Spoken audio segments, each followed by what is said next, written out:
Morning breakfast dito sa ating kain po tayo ng at inom ng kape. Nandito po tayo sa taniman ngayong umaga para magdamo ng konti at magtanim tayo ng okra. Magbungkal ng lupa at magbunot ng mani. Manino mo na ang dahil mo? Magbubunot muna tayo ng mani bago tayo magtanim. At magbunot ng balinghoy. Pero, magkape muna po tayo. Ano ba parang sukula ito?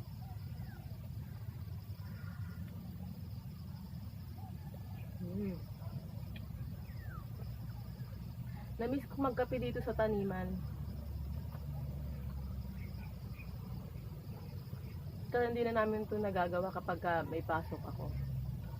Pero, hanggang November 15 na lang naman yung pasok ko. At saka may 1 week kaming vacation para kami mga estudyante. May 1 week kaming bakasyon para sa election. Kaya muna tayo.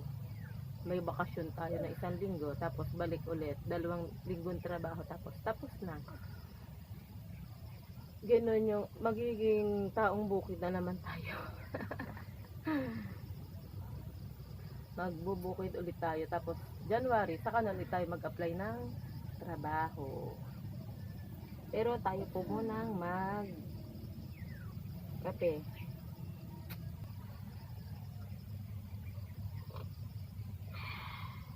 Compute. Mag-compute ng ano. Tayo.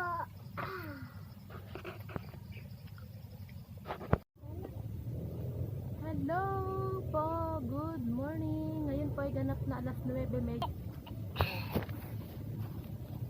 Hirap naman lumaan.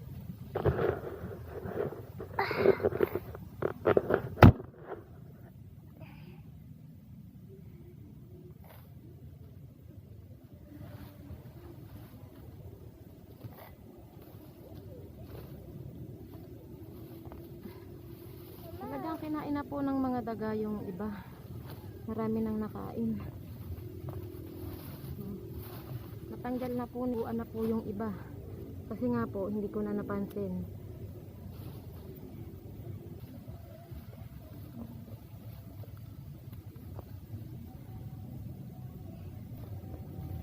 Stop mo na yun. Stop mo. Hello. Kulit. Yan. Kasi yung ating pong mani na tananim tumubo na ulit. Ayan po. Hindi man po kadamihan yung naging laman kasi kinain na po ng mga daga yung iba. Kaya po tayo kaya po binunot ko na yung mga tinanim ko bukas kasunod na linggo dahil wala tayong pasok. Akin na po itong bubungkalin tapos tataniman ko po ulit. Yan na po yung magiging buhay ko dito sa taniman. Dahil yun naman po talaga yung trabaho dito sa taniman. Wala nang iba. Kaya tayo po ay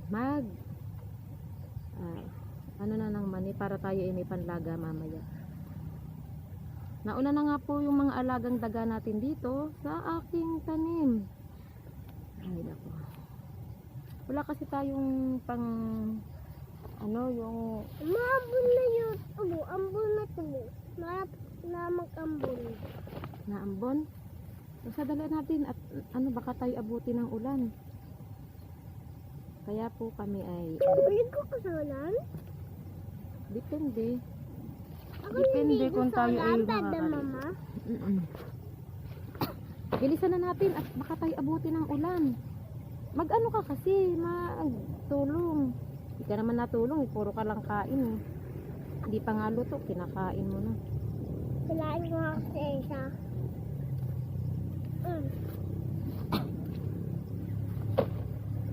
Makain kasi ako. Taga-kain lang daw siya, di daw siya magha-harvest. Kakain lang daw. Ma. Ay, nako.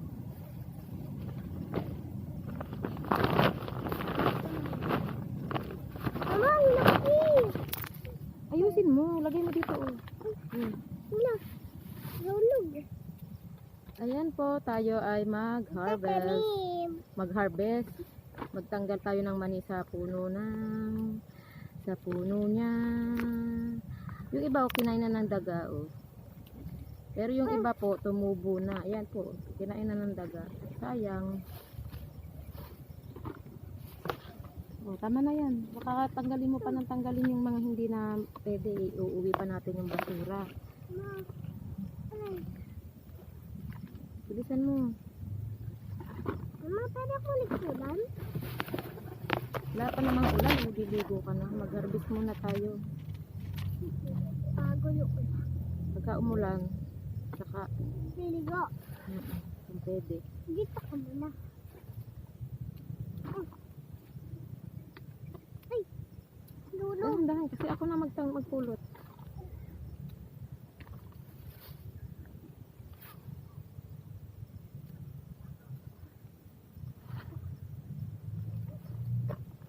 Parang umuulan, umaambon. Abot talaga. Doon ka sa kubo. Ha?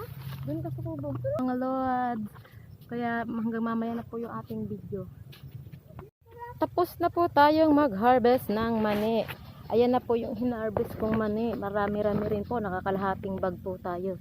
Tapos ayan po yung kamoting kahoy. Ayun pa. Mga nakakalat na kamoting kahoy ko. Kasi nagmamadali ako at gawa ng inabot po kami ng ulan kanina. Ngayon po, ito muna yung aking mga kamote na ilalagay ko din sa bag. Nabitbitin ko din po. Kasi mamayang hapon, babalik naman kami para magtanim. Yan.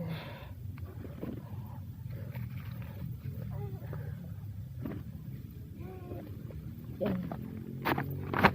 Iayos ko sa bag kasi alam nyo naman po, malayo-layo yung bahay namin. Tanggalin natin yung ibang putik kasi malayo-layo po yan para sa ating bitbitin. Yan. Hindi ko na po na kanina yung aking mga binidyo. Hindi ko na po naayos at mamaya ko po mapanood nyo po yan. Aking pinagkukuhang kamoting kahoy dito sa ating taniman. Ayan na po, napuno na yung ating bag. Pero meron pa po tayong dadamputin. Ayun pa po. Ayan. Hindi ko na naman alam kung paano bit-bit yung gagawin ko dito. Ayan pa. At ayun pa po. Ito na, uuwi na tayo. Naayos ko lang yung ating mga kamote.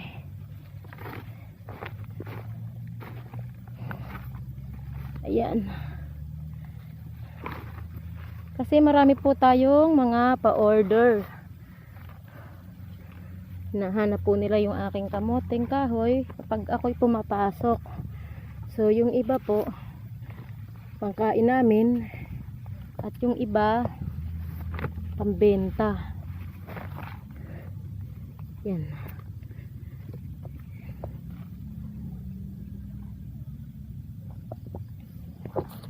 Ayan. Ilagay ko na lang sa jacket ko yung iba. Hindi kaya balikan ko na lang sila mamayang hapon. Dahil hindi ko na mabibit-bit pa ito. Ayan po. Nang ano? Mamaya uuwi na po kami. Dahil inabot na kami ng 11:30 ng umaga. Umuwi na po kami at nang kami ay makakain na ng brunch, umagahan at tanghalian. Thank you po.